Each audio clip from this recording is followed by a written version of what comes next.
Assalamualaikum warahmatullahi wabarakatuh.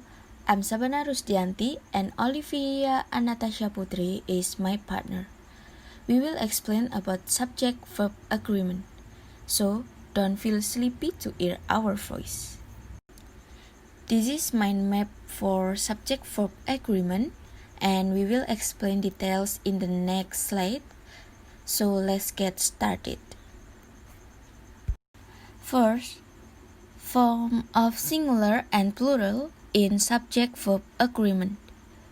In a final verb plus s or es is added to subject singular or third person singular as like simple present.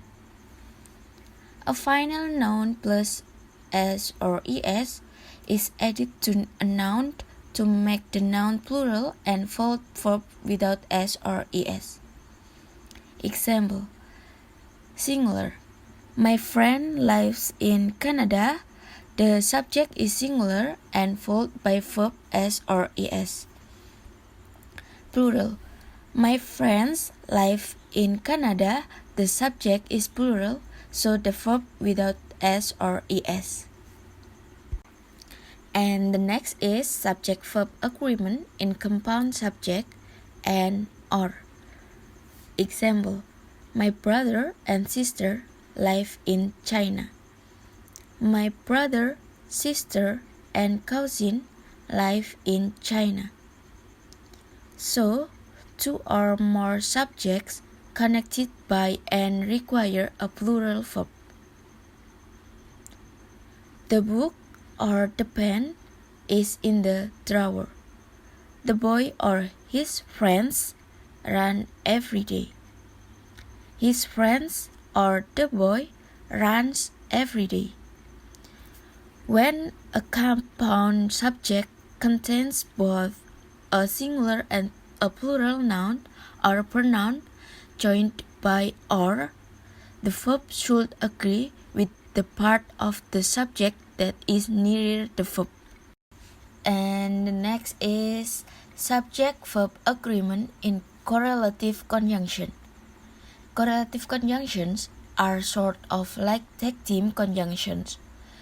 They come in pairs and you have to use both of them in different places in a sentence to make them work. They get their name from the fact that they work together and relate one sentence element to another. Correlative conjunctions include pairs such as both and, not only but also, and either or, neither nor. A. Both and. In the sentence contain both and, the verbs always take the plural form. Example: both Jim and Anna are coming to the party tomorrow. Both Jack and his brother have passed the exam. B. Not only, but also.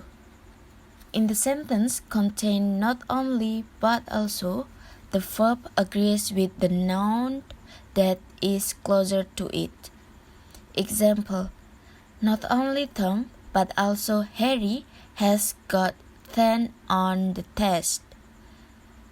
Not only Mike's friends, but also Daniel's friends are coming with us. C. In neither nor, either or, the second subject is the subject that must agree with the verb or just use the verb form of the subject that is nearest the verb. Example: neither the plumber nor the electrician is here yet. Neither my cousins nor my mom likes swimming. Either you or Jenny has to ask my permission for going out. Either John or his parents are going to the meeting tomorrow. Next is subject-verb agreement after praise. Example: the boxes of cake mix are on the shelf. The verb is are, but what is the subject? Is it boxes or cake mix? In order to figure out the subject, we must eliminate the prepositional phrase, which is oftentimes in between the subject and the verb. A prepositional phrase is a 2-4-word phrase, sometimes more, that begins with a preposition. A verb must agree with the subject, not with the object of a prepositional phrase, which often comes between the subject and the verb. Next example is, under the tree are several flowers. In this case, the verb must be plural are because the subject flowers is plural. Next is gerunds as subject. When gerunds are used as the subject of a sentence, they take the singular form of the verb. Example, jogging is my favorite type of exercise. Shopping for my sister is quite difficult. The latter, on the other hand, posits that finding a lot of incomplete fossils is better than finding only a few complete ones. Subject-verb agreement in the uncountable noun. Example, the news is not good.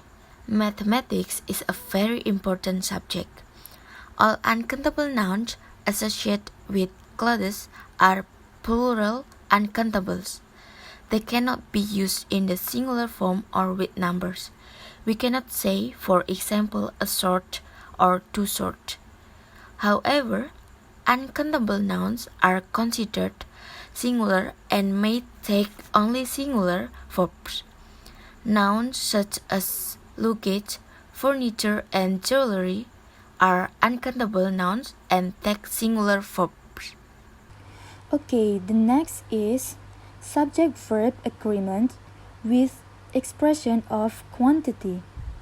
Expression of quantity are things like some of, all of, most of, a lot of, one of, a number of, and so on.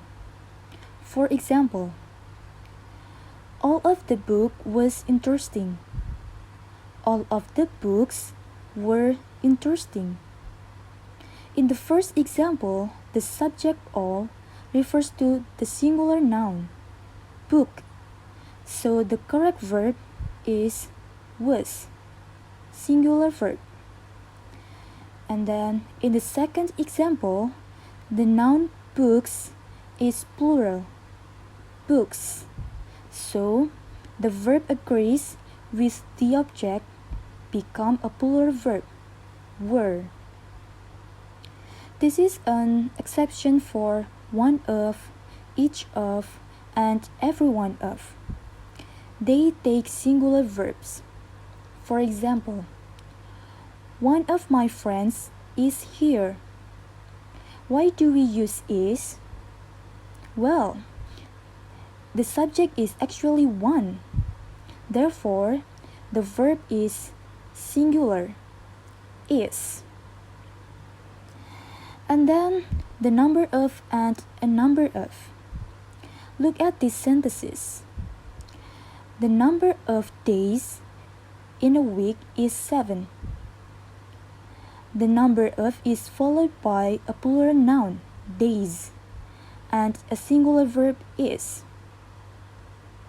Now compare these two. A number of students are going to the class picnic. A number of is followed by a plural noun, students, and a plural verb, are.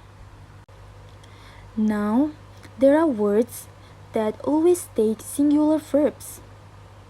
These following words, such as anybody, everybody, nobody, somebody, each, and etc., must be followed by singular verbs. For example, nobody works harder than John does. Everybody who has not purchased a ticket should be in this line.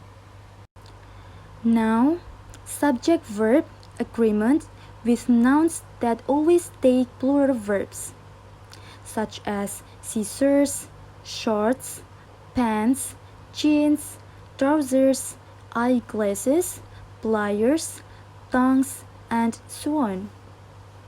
These nouns are always considered plural. For example, the pants are in the drawer. The scissors are dull. In order to speak of them as singular, you can say a pair of. For example, this pair of scissors is dull. The next is subject-verb agreement with collective nouns. Do you know what a collective noun is? Collective noun is a noun that refers to a group of people, animals, or things. They are words like team, family, group, club, flock, herd, and etc. Collective nouns often take a singular verb, but sometimes take a plural verb when the members of the group are acting separately or individually. Look at these sentences. The flock of birds is circling overhead. It means the subject, a flock of birds, acting as a single unit. So the verb is singular, is. Let's compare these two. The team is going to win the game. So this is referring to just the single unit, a team. So we need to use the singular verb. The team are meeting today. So the members of the club are meeting together, using a plural form of the verb. And then the teams are meeting today. It means that there are many of individual group nouns. There are more than one team. So the verb is plural, are.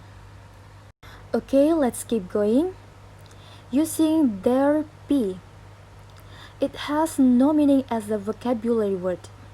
The subject actually after the verb, and the subject follows be when there is used. For example, there was an accident last night. There were some accidents last night. Finally, there are some irregularities. For example, the Philippines consists of more than 7,000 islands. In this case, the Philippines is a singular noun, refers to a group of islands, so it needs a singular verb. And then, $25 is too much to pay for that shirt. Expression of time, money, and distance usually require a singular verb. That's all our presentation. If you have any question, feel free to ask. Thank you for paying attention. Wassalamualaikum warahmatullahi wabarakatuh.